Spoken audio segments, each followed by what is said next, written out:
जय हिंद दोस्तों, आप देख रहे हैं डीएस मैथमेटिक्स चैनल। मैं डी.के. ठाकुर आप लोगों का डीएस मैथमेटिक्स चैनल पे स्वागत करता हूं।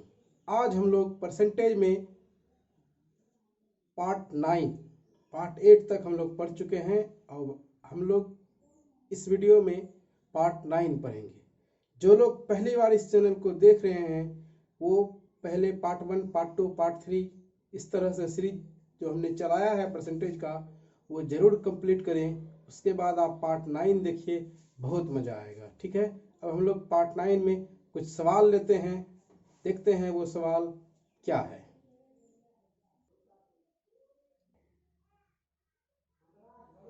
देखिए इस सवाल को, एक दुकानदार माल खरीदते वक्त 10% ठगी करता है और माल बेचते वक्त 5% का ठगी करता है, तो इस प्रकार उसे कुल कितने प्रतिशत का लाभ हुआ? इस सवाल को हम लोग कैसे सोल्व करेंगे? सवाल आपने नोट कर लिया है? देखिए इसका सॉल्यूशन हमने आपको जो फ्रैक्शन मेथड बताया है आपको उससे भी बना लेना है। देख, और भी हमने 2 प्रकार से बताया है आपको, आप तीनों प्रकार से ट्राई कर सकते हैं, तीनों प्रकार से अच्छे से बनेगा। ठीक है, लेकिन हमने आपको सलाह दिया है कि आप परसेंटेज को लीजिए फ्रैक्शन मेथड से बनाइए, ज़्यादा बेटर होगा। लेकिन अगर परसेंटेज सिंपल हो तो आप फ्रैक्शन से नहीं भी बनाएंगे तो भी आपसे बनेगा आसानी से। ठीक है, देखते हैं इसको कैसे बनाएंगे। 10% ठगी करता है, पहले हम इसको बताते हैं, उसके बाद आपको समझाएंगे कि ठगी कैसे होता है। ठीक है, तो पहले 10% ठगी मतलब लाभ ही हो रहा है ना, मतलब 10% का फ्रैक्शनल वैल्यू आपको याद हो चुका होगा और 5% का भी फ्रैक्शनल वैल्यू आपको अब तक याद हो चुका होगा। तो मतलब जो 10 का चीज है वो 11 हो जाएगा। मतलब जो दुकानदार को जो 10 यूनिट लेना था वो धोखे से 11 यूनिट ले लिया। ठीक है, अब फिर बेचने वक्त भी ठगी ही कर रहा है, मतलब वो लाभ ही हो रहा है, उसको गेन ही हो रहा है। तो 20 से क्या हो जाएगा? 21 हो जाएगा। ठीक है, 200 और इधर कितना हो जाएगा? 11 गुने 1 11, बाकी 1 11 गुना 2 22, 22 1 23। देखिए 200 से क्या हो गया? 231। तो लाभ हुआ कितना प्रतिशत लाभ? तो प्रतिशत लाभ क्या हो जाएगा? देखिए कितना प्रतिशत का लाभ हुआ है, कितना यूनिट का इधर से लाभ हुआ है? 31 बटा क्या होगा? 200 गुने 100। इसको आप सोल्व कीजिए, क्या आएगा? 15.5। ठीक है, समझ रहे हैं बात? अगर इस प्रकार से आंसर नहीं है तो आप इस प्रकार से भी आंसर दे सकते हैं इसका। That's all. ठीक है, समझ में आई? चलिए देखते हैं कैसे लाभ होता है, हानि होता है। ठीक है, अगर कोई दुकानदार माल खरीदते वक्त 10% का धोखा, फिर माल बेचते वक्त 5% का धोखा करता है, इसको समझिए होता क्या है, कैसे धोखा होता है और उसको कैसे लाभ होगा। इस बात को बेहतरीन तरीके से हम लोग समझते हैं। सवाल का सॉल्यूशन तो हम लोगों ने देख लिया, बट इस बात को आप समझ लीजिए। ठीक है, देखिए अगर कोई दुकानदार मान लीजिए वो 100 ग्राम सामान खरीदने गया है, 100 ग्राम। ठीक है, खरीदते वक्त 10% धोखा का मतलब ये हुआ कि वो 100 ग्राम का पैसा देगा बट सामान जो है वो 110 ग्राम ले लेगा। ठीक है, ये हुआ खरीदते वक्त 10% का धोखा। समझ रहे हैं बात? ये हुआ खरीदते वक्त 10% का धोखा। अब बेचते वक्त जो वो 5% का धोखा देगा, 20% का धोखा या जो भी हो परसेंटेज, वो कैसे? अब खरीदते वक्त बेचते वक्त अगर वो 5% का धोखा देगा तो अब ये जो 5% होगा, ये 5% 100 का नहीं, 110 का। समझ रहे हैं? 5% 110 का। ठीक है, 110 का 5%, 110 का 5%। ठीक है, अगर वो अब बेचते वक्त धोखा देता है तो 110 का 5% आप निकालिए, क्या आएगा? 110 का 5% आप निकालिए, क्या आएगा?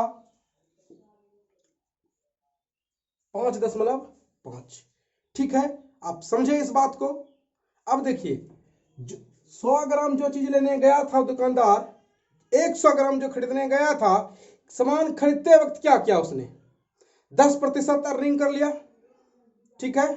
फिर जब बेचने की पारी आई, 100 ग्राम जो जहां पे उसको देना था, ठीक है, जहां पे उसको 100 ग्राम देना था, वो अब क्या करेगा, 5.5 ग्राम कम देगा। मतलब अब वो 100 ग्राम के बदले में 94.5 ग्राम ही देगा, ठीक है। इस तरह से उसका जो लाभ हो जाएगा, दोस्तों, वो देखिए कितना हो जाएगा। खरीदते वक्त 10% अर्निंग कर लिया, वो 10 ग्राम, ठीक है। फिर बेचते वक्त देखिए, जहां 100 ग्राम देना था वो 94.5 ग्राम ही देगा, 5.5 ग्राम वो कम देगा, क्योंकि बेचते वक्त वो 5% का धोखा कर रहा है, ठीक है। तो इस तरह से वो 94.5 ग्राम ही देगा। तो अब देखिए, खरीदते वक्त 10 ग्राम हो गया, बेचते वक्त भी 94.5 ग्राम वो कम दिया। तो उसने कितना कम दिया, 5.5 ग्राम कम दिया, क्योंकि वो कितना दे रहा है 100 के बदले में 94.5 ही दे रहा है। इस तरह से वो कितना हो जाएगा, उसका कुल लाभ देखिए 15.5 ग्राम, ठीक है। एक और परसेंटेज लेके हम आपको इस सवाल को समझाते हैं, ठीक है। देखिए उस सवाल को, मान लीजिए कि कोई दुकानदार सामान खरीदते वक्त 20% का धोखा कर लेता है और सामान बेचते वक्त 10% का धोखा कर लेता है, तो उसको कुल कितने प्रतिशत का लाभ हुआ। आप आंसर इसका तुरंत बता सकते हैं, मैंने आपको तरीका बता दिया है, बट हम यहां पे आपको समझाना चाहते हैं कि कैसे लाभ हो रहा है, ठीक है। 100 ग्राम, मान लीजिए वो दुकानदार 100 ग्राम खरीदने गया था, ठीक है, 100 ग्राम वो खरीदते वक्त 20% का धोखा कर लिया, मतलब 100 ग्राम के बदले वो 120 ग्राम ले लिया, ठीक है। अब सामान जब वो बेच रहा है, उस कंडीशन में क्या करता है, वो 10% का धोखा करता है। अब जो 10% का धोखा करेगा, वो 100 पे नहीं, 120 के मुताबिक, ठीक है। अब 120 का 10% आप निकालिए, 120 का 10% आप निकालिए, कितना आएगा, 12 ग्राम, ठीक है। मतलब अब जो है वो जब बेचने की बात आएगी तो वो 100 ग्राम नहीं देगा, बल्कि 12 ग्राम कम देगा, क्योंकि वो बेचते वक्त धोखा करेगा, मतलब क्या होगा, कम देना होगा। बेचने वक्त धोखा करने का मतलब अधिक देना नहीं होता है, कम देना होता है। तो वो 12 ग्राम क्या देगा, कम देगा। इस तरह से वो जो 100 ग्राम है वो कितना देगा, 88 ग्राम देगा। इस तरह से आप देखिए वो कितना लाभ कमा रहा है। सामान बेचते वक्त, लेते वक्त जिस समय वो खरीद रहा था 10, फिर जब बेचने की बारी आई तो उस समय वो 12 ग्राम कम दे रहा है। इस तरह से उसका कुल लाभ कितना हो जाएगा मित्रों, 32, ठीक है, 32%, चूंकि हमने 100 माना था। आप अब समझ गए बात को, ठीक है। और भी इस प्रकार का एक दो सवाल हम लेते हैं, आप इसको नोट कीजिए।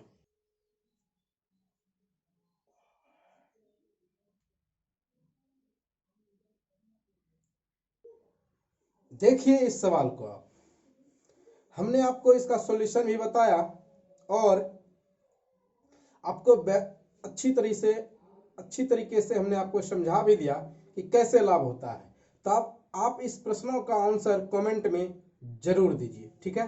देखिए 20%, 33.1/3%, 33.1/3% का फ्रैक्शनल वैल्यू क्या होता है,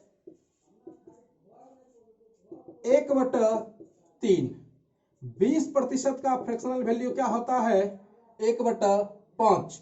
आप समझ चुके हैं कि 3 से क्या हो जाएगा, 4, क्योंकि दोनों वक्त उसको लाभ ही हो रहा है, इसलिए 5 से अब फिर क्या हो जाएगा, यहाँ पे 6, 3 दूना 6, 5 इधर, इधर 4 दूना 8। देखिए 5 से 8, 3 इकाई का उसको लाभ हुआ, तो प्रतिशत लाभ क्या हो जाएगा, देखिए 5 से क्या हो गया 8, तो कितना इकाई का लाभ हुआ, 3 इकाई का, किस पे, तो इस पे, बटा 3, ठीक है, सॉरी 5।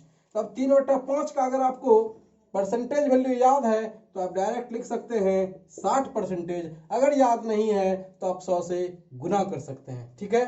अब नेक्स्ट प्रकार का सवाल लेते हैं, देखते हैं वो कैसा होता है, आप इसको नोट कर लीजिए।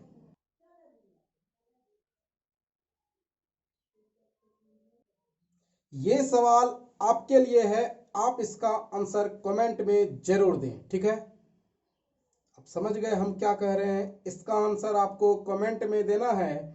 और इस प्रकार के प्रश्नों को फ्रैक्शन मेथड से तो हम बना ही सकते हैं, और भी हमने आपको बताया था कि और भी आप कई तरीके से बना सकते हैं। अगर सिंपल परसेंटेज हो तो और भी कई प्रकार से इसको बना सकते हैं। ठीक है, देखिए दूसरे प्रकार से हम इसको बताते हैं कि पहले क्या होता था, 25% की वृद्धि हुई तो 25, समझ रहे हैं आप बात को, 25, फिर क्या हुआ, 15% की कमी हो गई, 15% की कमी हो गई। ठीक है, समझ रहे हैं, एक वृद्धि हो गया एक कमी हो गया, तो यहां पे माइनस लेना है 25 गुने 15/100। इस नियम से जो हम बनाएंगे, अब हम आपको इसी वीडियो में इस नियम का डिटेल करेंगे कि ये नियम कैसे आता है, कैसे वर्क करता है। ठीक ना, आप इसका आंसर कमेंट में जरूर दीजिएगा। कितना हो गया, 25 में 15 माइनस क्या बचा, 10। ठीक है, माइनस देखिए 15 गुना 5 75, 75 के 5 बाकी 7, 15 गुना 2 30, 30 7 37। ठीक है, नीचे कितना है, 00, तो आप 2 अंक के बाद दशमलव बैठा दीजिए और 10 में 3.75 घटा दीजिए तो क्या आएगा, 6.25। क्या आएगा, 6.25। समझ गए।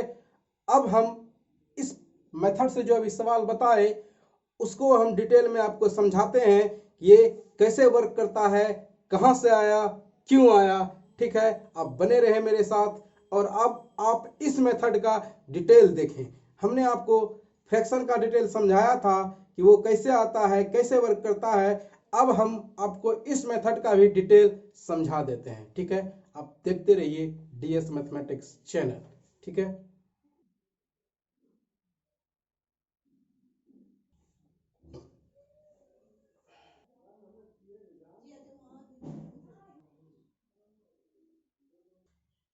देखिए इसका एक्सप्लेनेशन कैसे करते हैं। मान लीजिए किसी वस्तु की कीमत 100 रुपया है। क्या है, 100 रुपया। अब उसमें x% की वृद्धि होगी। कितना, x% की वृद्धि। तो जिस चीज का कीमत 100 रुपया है तो x% वृद्धि के बाद, x% वृद्धि के बाद देखते हैं उसका कीमत क्या हो जाएगा। अगर एक 100 की वस्तु में हम लोग x% की वृद्धि करते हैं तो उसका कीमत कितना हो जाएगा, 100 प्लस 100 का x%। तो कितना हो जाएगा, 100 प्लस 100 का x%। ये जीरो कैंसिल हो गया तो कितना हो गया, 100 प्लस x। समझ में आई आपको, बिल्कुल बेसिक से बता रहा हूं आपको। ठीक ना, अब फिर देखिए एक और वृद्धि है, 2 लगातार वृद्धि था, पुनः अब y% की वृद्धि करेंगे। ठीक है, अब y% का जो वृद्धि करेंगे, अब x% वृद्धि के बाद कीमत ये हो चुका है। अब y% जो वृद्धि होगा वो 100 पे नहीं होगा बल्कि 100 प्लस x पे होगा। ठीक है, अब 100 प्लस x पे हम लोग वृद्धि लगाते हैं तो 100 plus x plus 100 plus x का y% दिख रहा है आपको, क्लियर। देखिए अब इसको अगर हम लोग सॉल्व करते हैं, 100 प्लस x प्लस इसका, आप जरा इसको तोड़िए तो क्या हो जाएगा, देखिए 100 है, यहां से y% हटेगा तो 00 नीचे आ जाएगा, तो 100 यहां से क्या हो जाएगा, कैंसिल। यहां से क्या हो जाएगा, 100 कैंसिल। देखिए 100 इंटू y%, तो y/100 हो जाएगा, प्लस फिर इसका x का y%, तो xy/100 हो जाएगा। इस तरह से ये 100 और ये 100 कैंसिल हो गया। तो इस तरह से देखिए क्या आता है, 100 plus x plus y plus x into y/100। ठीक है, अब अगर हम बात करें कितने प्रतिशत की वृद्धि हुई, कितने प्रतिशत की वृद्धि हुई, देखिए वस्तु कितना था 100 का, ठीक है, हो कितना गया, हो कितना गया 100 plus x plus y plus x y बटे 100। तो देखिए पर वृद्धि कितनी हो गई, आप इसको नोट कर लीजिए। देखिए वृद्धि कितनी हो गई, पर वृद्धि निकालते हैं जरा, तो वृद्धि कितनी हो गई 100 का चीज इतना हो गया, हम इसमें माइनस कर देंगे इसको 100 को, तो पता चल जाएगा कितना वृद्धि हुआ है। जैसे आप इसमें, आप पहले इसको नोट कर लीजिए, इसको मिटा दिया जाएगा।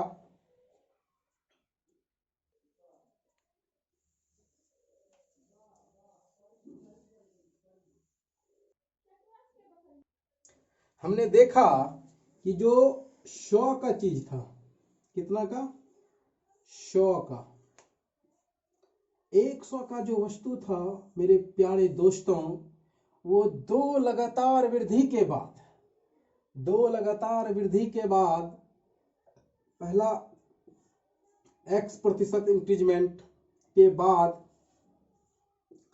100 प्लस x हो गया, फिर इसमें जब हम लोग y प्रतिशत इंक्रीजमेंट लगाए वो क्या हो गया था 100 plus x plus y plus x into y बटा 100, इतना आ गया था, ठीक है।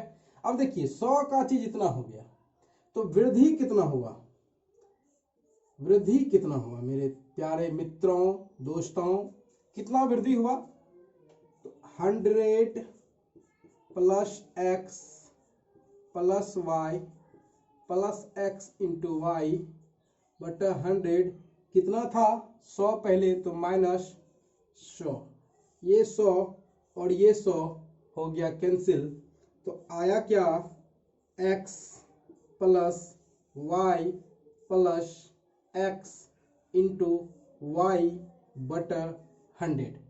समझ में आया अब आपको ये कैसे वर्क करेगा, कैसे आया। अब देखिए इसमें क्या था, दोनों वृद्धि ही था, अगर एक कमी हो जाता, ठीक ना, अगर एक कमी हो जाता तो यहाँ पे माइनस होता, समझ रहे हैं बात आप, यहाँ पे माइनस होता, फिर यहाँ देखिए अगर ये प्लस है ये माइनस है, तो प्लस इंटू माइनस, यहाँ क्या सिंबल आ जाएगा, माइनस का सिंबल आ जाएगा। अब मान लीजिए दोनों में कमी है, यहाँ माइनस सिंबल आता, यहाँ भी माइनस सिंबल आता, माइनस इंटू माइनस यहाँ क्या रह जाता, प्लस ही रह जाता, ठीक है। अगर दोनों कंडीशन में माइनस होगा, यहाँ भी माइनस यहाँ भी माइनस, बट यहाँ पे क्या हो जाएगा, प्लस हो जाएगा, because minus into minus plus, ठीक है। अब अगर एक प्लस है एक माइनस है, तो यहाँ पे जो सिंबल है वो माइनस का ही रहेगा। समझ में आया आपको डिटेल। अगर आपको समझने में दिक्कत है तो आप वीडियो को पॉज कीजिए, एक एक चीजों को बारीकी से देखिए, फुल वीडियो देखिए, ठीक है। आगे और भी कई प्रकार का मेथड हम आपको प्रूव करके दिखाएंगे इस चैनल पे, आप बने रहे मेरे साथ। देखते हैं नेक्स्ट सवाल कैसा होता है।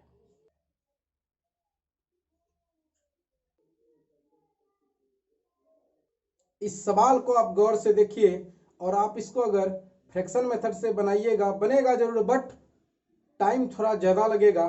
अभी इससे पहले हमने जो आपको मेथड एक्सप्लेन किया उस मेथड से आप फ्रैक्शन से पहले इस सवाल को बना सकते हैं, ठीक है। अगर फ्रैक्शन टेढ़ा मेढ़ा हो तो अगर परसेंटेज टेढ़ा मेढ़ा हो तो आप फ्रैक्शन मेथड से बनाइए, अगर परसेंटेज सीधा साधा हो तो आप इस मेथड से भी जल्दी से सवाल सोल्व कर सकते हैं। हमने आपको 3 तरीका बताया, जहां पे जो जल्दी से बने उसको उस मेथड से बनाइए, क्योंकि आपको 5G से भी ज्यादा स्पीड चलना है, ठीक है। इस सवाल को देखते हैं कैसे बनाएंगे। 15% घटाया गया है, मतलब कमी -15, फिर 5% घटाया गया है -5। हमने आपको समझाया था कि माइनस इंटू माइनस क्या हो जाता है प्लस, तो 15 गुने 5 बटा 100। ये तरीका कैसे काम करता है हमने आपको एक्सप्लेन कर दिया है, अब आपको कोई दिक्कत नहीं होगी। अब देखिए -15 -5 क्या हो जाएगा -20 प्लस 15 पच्चे 75 बटे 100, तो क्या हो जाएगा 0.75। ठीक है। अब देखिए -20 में 0.75 को घटाएंगे, क्या आएगा -19.25। इसका मतलब माइनस में आने का मतलब दोस्तों ये हुआ कि कमी हो रहा है। माइनस का मतलब क्या हुआ है, कमी हो रहा है। ठीक ना। इस प्रकार से उसके व्यय में कुल 19.25% की कमी हुई, या आप इसको ऐसा भी बोल सकते हैं 19.1/4% की कमी हुई। समझ में आई? कोई दिक्कत नहीं है, आप नोट कीजिए और एंजॉय कीजिए।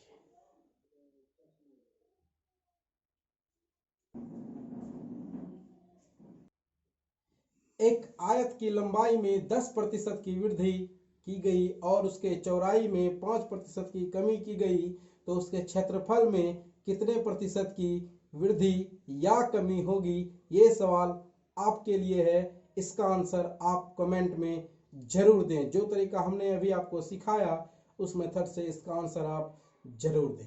ठीक है, ये सवाल आपके लिए।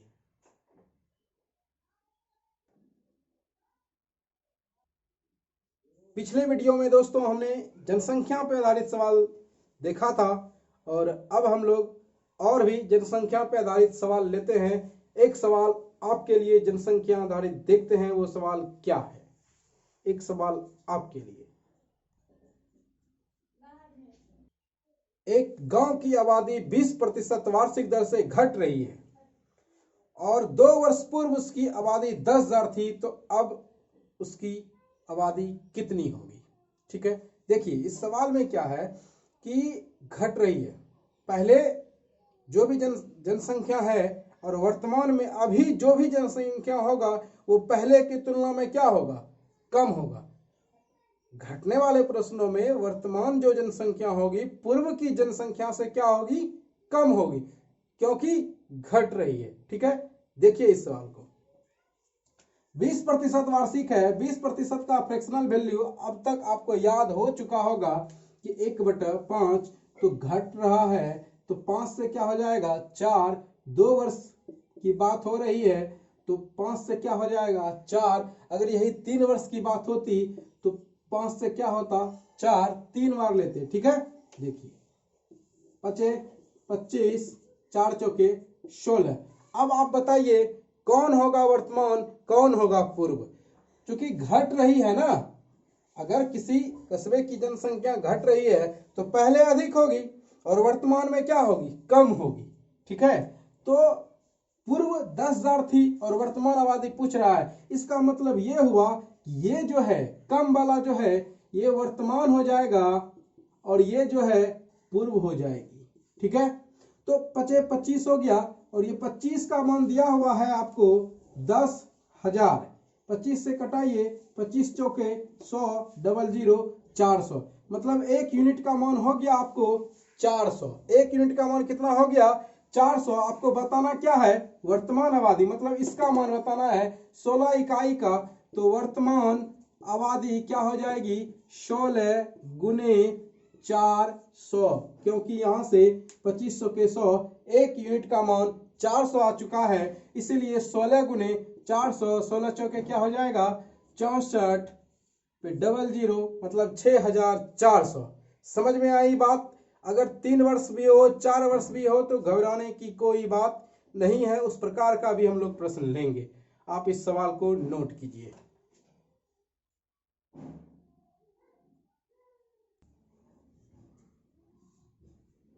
इस सवाल को देखिए, एक नगर की जनसंख्या में 10% वार्षिक वृद्धि होती है और उस नगर की जो जनसंख्या है वो 64,000 है, तो 3 वर्ष बाद उस नगर की जनसंख्या कितनी हो जाएगी, ये आपसे पूछा गया है। ठीक है। 10% वार्षिक वृद्धि होती है तो 10% का फ्रैक्शनल वैल्यू आपको याद हो गया होगा। 10% का फ्रैक्शनल वैल्यू क्या होगा 1/10, तो 10 से 11, 3 वर्ष बाद है तो ये प्रक्रिया हमको 3 बार करनी है। इधर कितना हो जाएगा 1000 और इधर 11 पे क्यूब 1331। तो देखिए एक नगर की जनसंख्या इतना है, 2 वर्ष बाद पूछ रहा है, 2 वर्ष बाद पूछ रहा है, मतलब ये हो जाएगा वर्तमान जनसंख्या और ये हो जाएगा बाद की जनसंख्या। क्योंकि बढ़ रही है तो 1000 से 1331 हो गया, इसका मतलब ये वर्तमान है, बाद में तो बढ़ेगा क्योंकि प्रतिशत वृद्धि है। ठीक है, आप समझे, इसमें कंफ्यूजन नहीं होना है कि ये वर्तमान या ये वर्तमान। वर्तमान में जो भी होगा बाद में वो बढ़ जाएगा क्योंकि वृद्धि है। ठीक है, अब इस वर्तमान जनसंख्या जो है, वर्तमान जनसंख्या आपको देखिए दिया हुआ है 64,000। ठीक है, ये 000 कैंसिल, एक यूनिट का मान यहां से कितना निकला 64। आपको निकालना कितनी है, 3 वर्ष बाद उस नगर की जनसंख्या बतानी है, तो 3 वर्ष बाद उस नगर की जो जनसंख्या है वो 1331 इकाई का है। तो जनसंख्या क्या हो जाएगी, जनसंख्या क्या हो जाएगी 1331 गुने एक यूनिट का मान 64 है, गुने क्या हो जाएगा 64। आप इसको गुना कीजिए, तो इसको गुना करेंगे तो क्या आएगा 85,184। ठीक है, आप इसको गुना खुद से करें, जब तक आप खुद से गुना नहीं करेंगे तो आप सीखेंगे कैसे। ठीक है, आज के लिए इतना ही, आप नोट कीजिए। नेक्स्ट वीडियो में अब हम लोग और भी बहुत प्रकार का सवाल सॉल्व करेंगे। आप बने रहें मेरे चैनल पे। आप हमने परसेंटेज का जो सीरीज चलाया है वो सीरीज आप कंप्लीट कीजिए, आपका परसेंटेज बेहतरीन हो जाएगा मेरे दोस्तों। आप बने रहें मेरे साथ और चैनल को शेयर करें, सब्सक्राइब करें और सीरीज से देखें, percentage part 1, part 2, part 3, part 4, इस तरह से आप पूरा वीडियो देखें। अगर आपको 5G से भी ज़्यादा स्पीड अपनी गणित बनानी है तो आप पूरा वीडियो देखा करें। और अंत में जय हिंद, जय भारत। आप मेरे चैनल पे बने रहें।